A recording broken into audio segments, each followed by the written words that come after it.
The sun was setting as James puffed down the main line with a line of trucks in tow.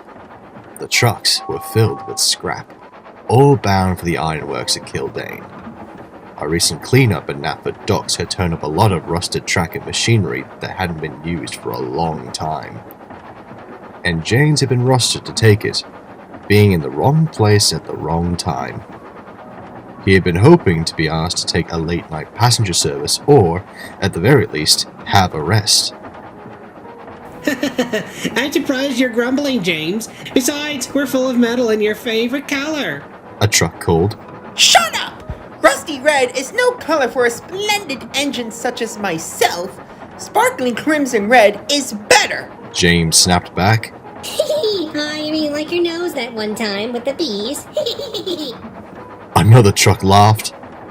James wheeshed and snorted onwards, eager to put this job behind him once and for all. James arrived at the scrapyard just as the sun disappeared over the horizon. The air grew colder as he puffed closer into the smelting shed. Brr. I really don't like this. Neither do I, old boy. But a job is a job, said his driver. As James came to a stop near the main office, the foreman walked up. Thank you for bringing us in. Now, I hate to ask, but could you shunt your trucks into the siding over there? What, me? Why me? I'm not a shunter. James hissed. Well, Ari and Bert are still being repaired. Some bad fuel this morning wrecked their engines. Thankfully, Thomas brought some later. After the repairs, they'll have the fuel to work with at least, he said before heading back to his office. James grumbled dreadfully as he shunted the train into the sidings. The trucks tittered cheekily as he did so. Hey, look, guys, it's a new shunter. Can't be. This shunter is a big fat tender, and you know what they say. Tender engines don't shunt. Be quiet. James snorted as he bumped the trucks into the buffers. Trucks giving you a hard time? Said a voice. James looked over and saw a young man with a backpack standing near the line side. He had a camera in one hand, and his attention was focused on the small screen. James looked down at the lad incredulously. He was used to train spotters, but at this time of the evening, and in a scrapyard, he found it a bit odd, and he really wished he was pulling something more splendid than dirty trucks and dirty sidings. Yes? Now, pray tell, what are you doing here? This is private railway property, you know. Oh, I know. He sat his camera down and pulled a high-visibility vest from his bag. I have permission from the manager to record here as long as I don't do anything foolish. I'm here working on a project for a university. The Spirit of Steam, he said. James looked at the young man curiously. What kind of spirit do you mean? You're not talking about ghosts, are you? I am, said the young man. There have been many ghost sightings in photographs over the years.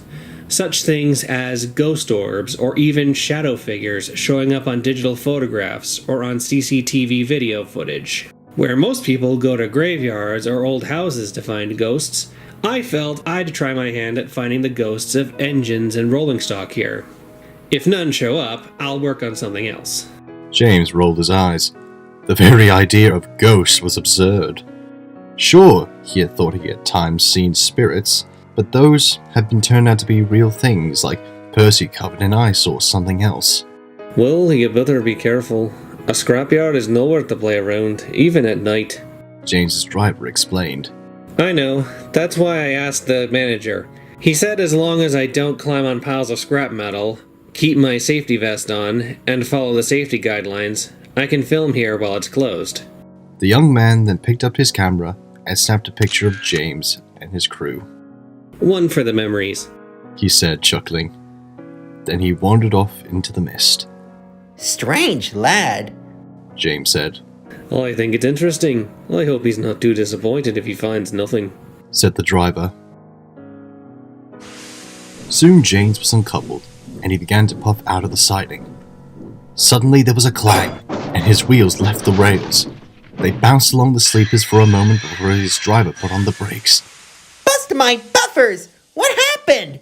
James asked. His driver got down and inspected. Some scrap metal must have tumbled off the pile onto the rails. You hit it and off you went. Oh, brilliant! Now what are we going to do?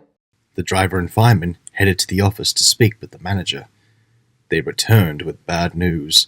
The breakdown gang won't be here till tomorrow, James. You'll have to wait here for the night, I'm afraid. Oh, lovely! James hissed. I was looking forward to a rest in my nice warm shed! And with that, James's crew left and went home. The smelter still hummed with activity behind him, the graveyard shift working into the night.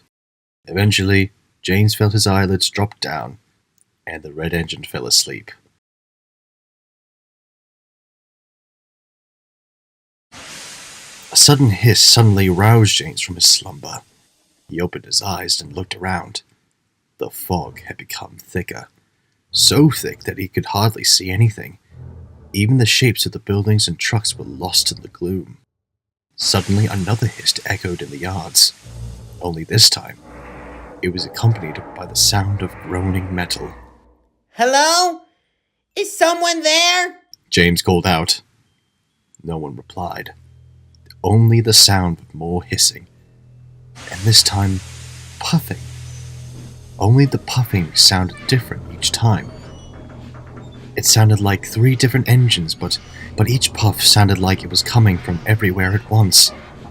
James felt a wave of nerves roll along his boiler. He felt surrounded all around, and what was worse, he didn't know who was surrounding him. Then he felt the ground shudder. Something big was coming. It had to be another engine, but in the fog, James couldn't be sure. The chopping and rumbling and screeching came closer and closer. Then, out of the corner of his eye, James saw a shape move in the fog past him. In the dim yard lights, it just looked like a dark shadow. The chopping was louder than ever, and the metal screeching sound, the sound of rusty wheels turning, sounded almost alive, like cries and moans. The shape moved past him, and then suddenly vanished. James gulped and closed his eyes tightly. It was just a dream. Just a dream. Just a dream. He comforted himself.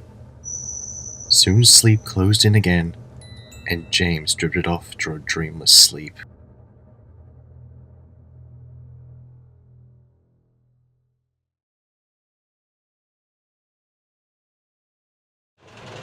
James was soon derailed and taken to the works to be looked over. After the inspection, the red engine was asked to take a passenger train when he got back to Knapford. The run helped ease James's nerves, and he soon forgot about what he thought he had seen. A few days later, the young man came to see James and his crew at the sheds. He was there to show them the pictures he had taken. Check this one out first, He said as he passed them the photo he had taken of James and his crew. In the photo, they saw James and his crew with the smelter shed behind them. But next to James, with just a corner sticking out, was a faded-looking tender. It wasn't very clear, and it was a little transparent, like it had passed by the camera too quickly to be clearly captured. Now what's that? It looks like an engine tender. I was the only one there. James said, rolling his eyes. Your camera must be faulty or something. And that's not all. The young man continued. He had brought his camera to the crew. The display screen showed one of the sheds in the ironworks, one of the yard lights, and piles of twisted scrap. It was all barely visible through the thick fog, the young man quickly explained. I was messing with some of the settings and forgot I'd switched it from picture mode to film mode. I tried to take a still picture, but it wouldn't click like it usually would. So I took out my second camera and went to photograph something else. I was only away for a few moments before, well, watch. He hit play on the camera, and the film played. The picture shuddered as if the camera was sat down. The voice of the man bemoaning his apparent misfortune, followed by the sounds of footsteps scurrying away. Then another sound came, a kind of puffing noise, followed by screeching metal. The screeching sounded intensely pained. James felt a cold shiver run down his back, and his mind thought back to that night as memories resurfaced. Then a big engine puffed across the screen. It was covered in rust, and had holes in its boiler that showed the boiler tubes. It rolled with a soft puffing sound, which at times sounded like 3 different engines at once. As it puffed past, no fire could be seen in the smoke box. The only light seemed to come from the little red tail lamp on its tender. Slowly, the engine rolled away from the camera, into the darkness, its red tail lamp the only thing in sight. Then the light flickered off, like someone had just flipped a switch. I later came back and turned the camera off, but you saw it, right? The young man asked. Yes, we did, said the driver. Are you sure you didn't alter this video? James asked, his voice quivering. What? Why do you think I would do that? You university kids are too clever. That engine might be nothing more than a broken old model toy being pushed through a model railway set done with fancy editing. I'm serious. The student insisted. While I might be clever, I'm not this clever. Besides, didn't you see the engine? It didn't look anything like in any train spotter's book. What do you mean? James asked. Does it look like Gordon, only with too many wheels? Came a voice. The group turned to see Edward looking over towards them. The old engine had been quietly building up steam while they had been talking. Yes, it did. I had to play the video back on my TV to see it better, but I did see more than 3 driving wheels on this engine, the student said. Edward looked down at his buffers and sighed. Oh dear. Seems they are still around, he said. They? Who are they? James asked, curious what Edward meant. Well, they, for lack of a better word, are known as the Killdane experiment. A tragic tale that took place long ago, and one that no one at the smelters dare speak of. The group looked on as the old engine continued. The Killdane experiment began in 1966. Following the second act of the Beeching Acts, many engines were withdrawn from service and scrapped before their time. Young engines sent to old sidings to rust away and be cut up. It happened so quickly, scrapyards on the other railway became filled to capacity. It was because of this that some trains of scrap came to Sodor for processing. This was before our line became a heritage railway. That summer, a young but eccentric engineer from Croven's Gate came to the scrapyard looking for work. Following this young man's employment, strange things began happening. Workers would sometimes come to begin cutting up a scrap engine, only to find that someone had already started, as many parts were missing. Soon it wasn't just parts, as a whole scrap engine vanished once. For a time, no one could explain what was happening. It seemed as if the engine ceased to exist. Even receipts recording their arrival at the scrapyard would vanish. Police would occasionally patrol the scrapyard by night to keep watch for any break-ins, but none were reported. We were soon to find out what became of those parts. It was during one night when I'd just arrived with a delivery of petrol for the generators. We were just shunting them into their siding when suddenly there was a scream from one of the nearby sheds. The front doors flew open, and out came the young engineer, badly burnt. Before anyone could ask him what had happened, something big puffed out of the sheds in a cloud of steam. It was a monstrous-looking scrap engine. It had no face, just a rusty smokebox door.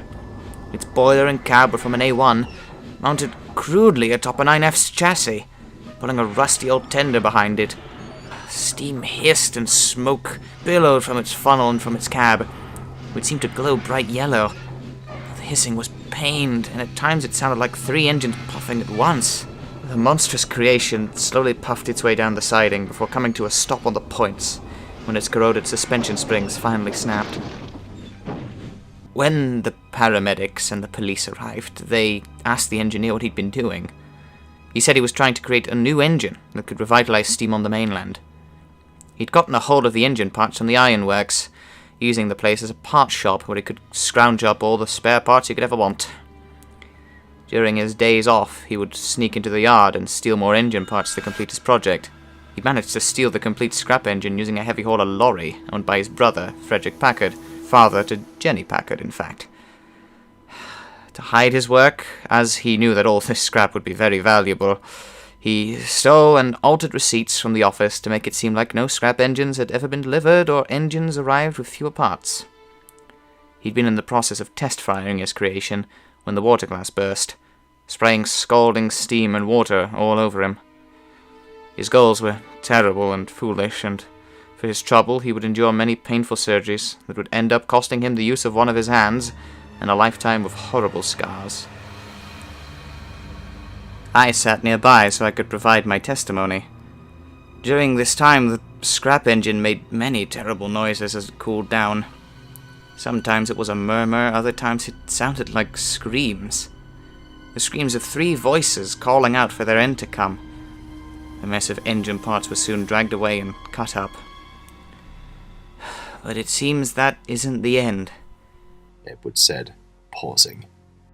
The men and James stared in shock at the story so far, and while they didn't know what to say, they had a feeling they could tell what would be coming next. Edward then continued. Workers would say that they heard the sound of hissing and clanking around the yard during the night shift, like the sound of 3 engines puffing at once, but it wasn't just puffing sounds. Voices crying out for the end to return, that their rest had become disrupted.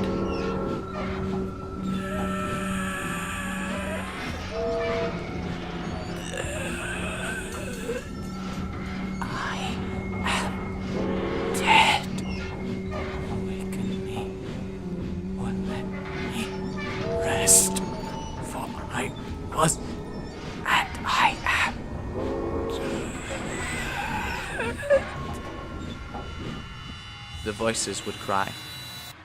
It seems that engineer, and using whole parts of deceased engines, disrupted their rest, and now they roam the smelter's yard seeking for their end to come.